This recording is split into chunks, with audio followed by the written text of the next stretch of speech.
จารย์ชานไตเติ้ลชานเชสชานเชสโบตันthe title that Ecojustice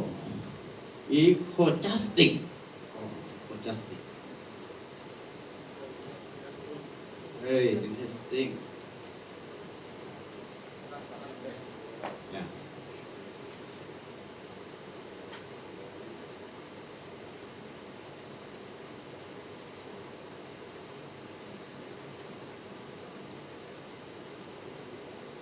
Not sure.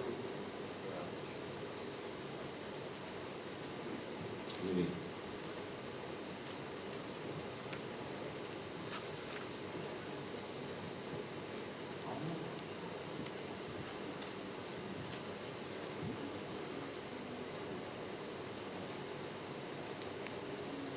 I don't know. I'm not sure.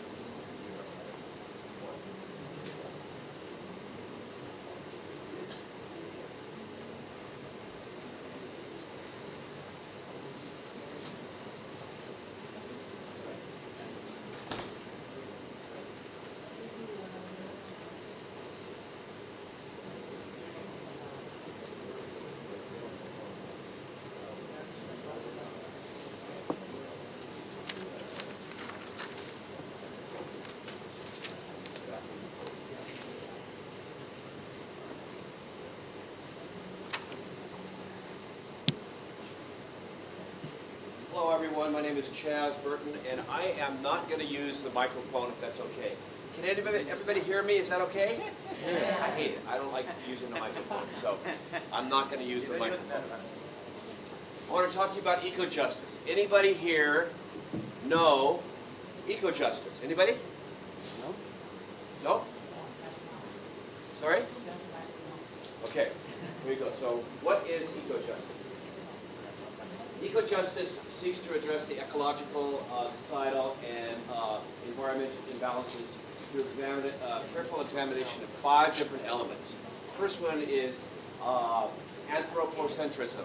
Anthropocentrism. Anybody know what that is? Tell me what it is. Anybody? What is anthropocentrism? Okay. Androcentrism, classism, racism, and globalism. So anthropocentrism. Okay, that's the belief, and this is. I'm doing this. I'm from America. I'm a Western guy, and this is more from a Western perspective. Now I'm in Asia, and I realize this is kind of culturally subjective. Okay, but I know in the Western world, this is a very deeply entrenched idea that humans are the highest form of life. Now, part of that comes from, the Bible. It comes from different cultural things, but basically, it's the idea that humans are at the top of the food chain, and therefore we have the right to do whatever we want with creation. So, anthropocentrism. Androcentrism is the belief, and a lot of these beliefs, by the way, they are deeply subconscious. They're not necessarily conscious. It's a belief that men are the stronger and superior gender. Classism is the belief that the upper class are inherently deserving of more wealth and power. Racism is the belief that certain ethnic groups are superior to others. And globalism is the belief that homogeneity is better than diversity. So those are kind of the 5 isms that eco-justice seeks to address, root out, and change. You know, for the most part, human beings have been unconcerned with the earth and its non-living inhabitants, and they're viewed basically just as resources for our consumption. Okay, so for instance, I buy a plot of land, and I want to build on my plot of land. So, it's my land, right? I can then bulldoze that land and perhaps destroy an entire mini ecosystem. That's my right? Or is it? That's the question. Okay. So, and basically, the earth and its inhabitants are seen as resources without any regard to moral standards. We'll talk more about morals in a minute. Is it? Oh, you record, yeah, okay, yeah. Yeah, sorry. I just hate hearing my own voice. Okay. As a result, we're destroying huge numbers of species of plants and animals, all of which are crucial to their own unique ecosystem and the Earth's ecosystems. And we know this. I mean, I'm not telling you anything you don't know. The eco-justice alternative suggests that the value of non-human life forms is independent of its usefulness for human purposes. So human beings have an obligation to take the inherent value of other living things, of the Earth and all of its inhabitants, into consideration in any of its decisions. Wait. You mean that, You mean that rocks, mountains, trees, oceans, rivers, and skies have rights? You mean that animals have rights? Okay. That's kind of a novel concept. But from the eco-justice perspective, yes, they do.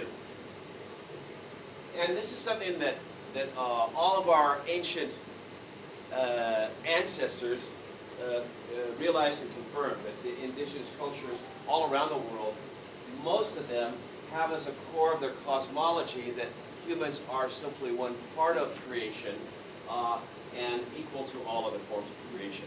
For instance, where I'm from America, and the Native Americans, they believed that they were one part of creation, and they, when they hunted, which by the way was only for food, not for sport, that they asked permission to kill the animal, and they also gave thanks to the animal's spirit. The Iroquois Nation, I don't know if some of you know that, but the U.S. Constitution is modeled heavily after the Iroquois Federation's governing rules and laws. The Iroquois always made their tribal decisions considering 7 generations into the future. Okay, so it was very carefully done considering sustainability. Chief Seattle, I don't know whether some of you are familiar with Chief Seattle. He's a very famous Native American back in the turn of the 20th century. And he's famous for this quote, that humankind has not woven the web of life, we're but one thread within it. Whatever we do to the web, we do to ourselves. All things are bound together, all things connect. And this is something that's, this ethic is emerging more and more as we see more and more environmental activism. So we are indeed dependent on the very life forms that we're destroying, and thus we're threatening our own survival. And we know this. Again, this has to do with biodiversity. What is the value of biodiversity? And from the studies of biological and ecological studies, that we know diverse ecosystems are far richer and healthier. They can respond to disasters much more easily, to natural disasters. They're much more sustainable in the long run, and also biodiversity offers more resources for human consumption. So the question is, what is justice? And so, you know, if you look at the Oxford Dictionary, justice is a concern for equality, peace, and genuine respect for people. The root of the word just is based on behavior according to what is morally right and fair. Now, when you say morally, I don't know about you, but my alarm bells go off, like ding, ding, ding, ding, because my morals might be different than yours. And one culture's morals are oftentimes very different than another culture's morals. So our morals are always culturally subjective. That's the question. And I would say no, because many social scientists have, I would say most social scientists agree that there are universal morals, okay, that are common to all cultures. I mean, simple, be kind, generous and honest. Don't harm innocent or vulnerable people. Don't lie, cheat, and steal. Those are the values or morals that we find across all cultures. So even though morals are culturally relevant, there are universal morals. So the question becomes, how do we create justice? My definition of that is when our basic needs are met. When our basic needs are met and everyone's basic needs are met, that is what justice is. So what are the basic needs? You're all familiar with Maslow's hierarchy of needs, with the physiological needs of food and water and warmth and shelter being at the bottom, the safety needs, belongingness and love needs, that means family and friends, esteem needs, being proud of ourselves and our accomplishments, and finally at the top, at the apex of the pyramid is self-actualization, being able to fulfill our potential. And so Maslow demonstrated through his work, and many, many studies have confirmed that the higher level needs are not met until the lower level needs are met. So it's survival. We will always spend our energy seeking to fulfill the most basic needs, physiological needs, before we move up the triangle. So the question then becomes, sorry, let me just go. So the question then becomes, does everybody, in the 21st century, does everybody have the resources to meet those needs? And of course we know that that's not the case. Let's go back here. You're probably all familiar with the United Nations Declaration of Human Rights. This was created soon after the creation of the United Nations in 1948. And there's actually hundreds of human rights, but they all fall into four categories, these four categories. That is dignity, being worthy of honor or respect; liberty, which is being free from oppression; equality in the status, rights, and opportunities; and brother or sisterhood, which is a fellowship, understanding between and supporting of one another. So those are the basic needs and rights. And again, unfortunately, many people do not have the resources to meet those needs and to have those rights met. For instance, the United Nations Sustainable Development Goals statement, I think this was in 2015, 40% of the world's population does not have access to clean, safe drinking water. Dirty water is one of the leading causes of children dying in the world. 1 of every 10 people around the world experiences chronic hunger, and according to the State of Global Air 2018 report, 95% of people on the planet live in regions with unhealthy levels of air pollution. So the question then becomes, how can someone who has insufficient clean water or air, or who experiences chronic hunger, have dignity, liberty, equality, or brotherhood? How can they meet their basic needs? And the answer, of course, is they can't. So, justice is assured that everyone has these rights met. And eco-justice education is seeking to create the conditions where that can happen, where these rights can be met by everyone. As educators, and I'm not sure if all of us are educated, I am, I'm a long-time educator, and I've realized more and more how we as educators reproduce environmental, societal, and economic inequalities by reinforcing the core beliefs that produce the inequalities, which is the 5 isms that we talked about earlier. So eco-justice education seeks to carefully examine, root out, and supplant those beliefs with ones which can form a foundation of justice and equality. And I would just ask you parenthetically, what might those beliefs be? What would the new beliefs that would create a truly equitable and just world be? Just I'll let that be a rhetorical question at this point. So really, when you look at the environmental crisis, it's really a cultural crisis, because the actions, the unsustainable actions of people, of human beings, come from our beliefs. They come from our core beliefs. The ways that people have learned to think and behave in relation to the earth and its creatures.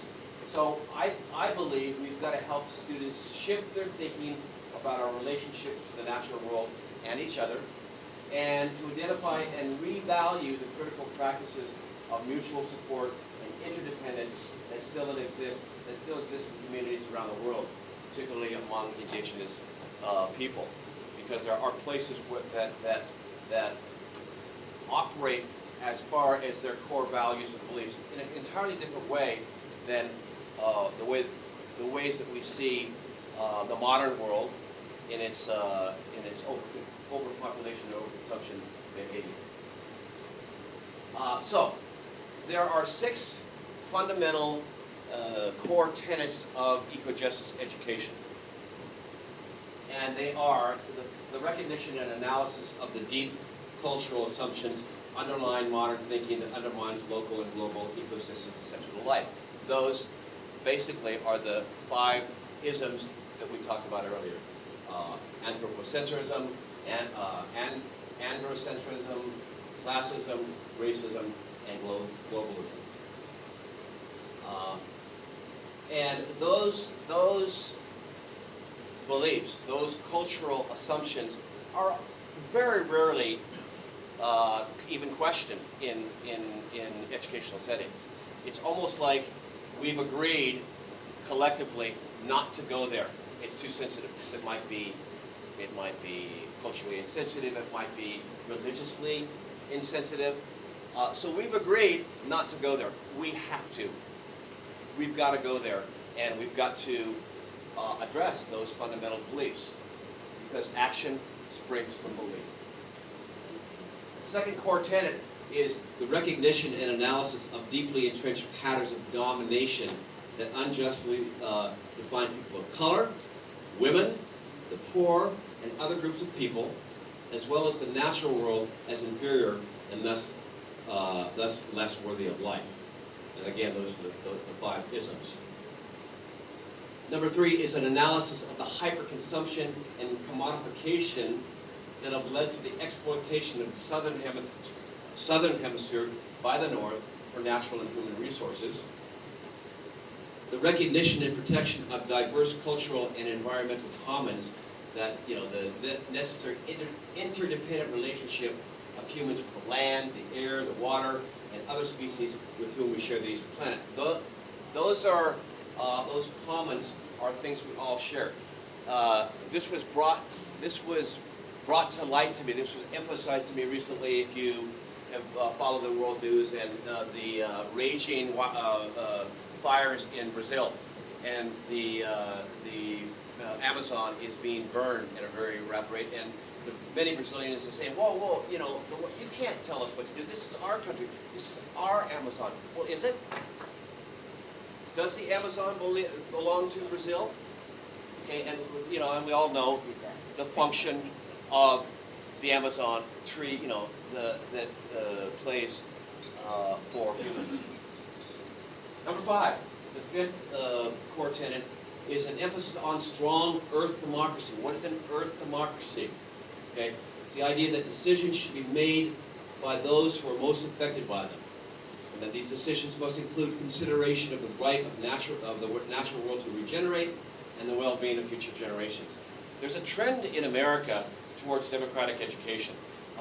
There's more and more Americans that are unplugging from traditional education. It's called unschooling, and we're talking about millions of Americans are unplugging and either creating their own alternative or plugging into existing alternatives. And one strong foundation is democratic education. And basically the students make a lot of the decisions. They're involved in all the decisions. And they are finding that student engagement, motivation, and achievement skyrockets. Finding number 6 is an approach to pedagogy and curriculum development that emphasizes both deep cultural analysis and community-based learning that encourages students to identify the causes and remediate the effects of social and ecological violence in the places in which they live. We talk about violence is, for instance, is if I'm happen to be a sexist or a racist, is that violent? Is that violent? If someone holds an attitude and from their attitudes or actions of discrimination and prejudice toward another person or another group of people, is that violent? I believe it is, because that creates wounds. It basically wounds people, and so it is violent. So that's the 6 core tenets of eco-justice education, and that's basically my presentation. I just want to leave you with a question. It could be a rhetorical question, or if you want, because I think we have some time. How's our time doing? Lexi, how's our time doing? Okay. How's our time doing? We have time. Yeah, okay. So, so here's my question. How can we make sure that we are not bolstering inequality and injustice through our teaching, rather educating for justice and sustainability? Thank you very much. Okay, thank you very much. อาจารย์ชาญ Chad. ชาญ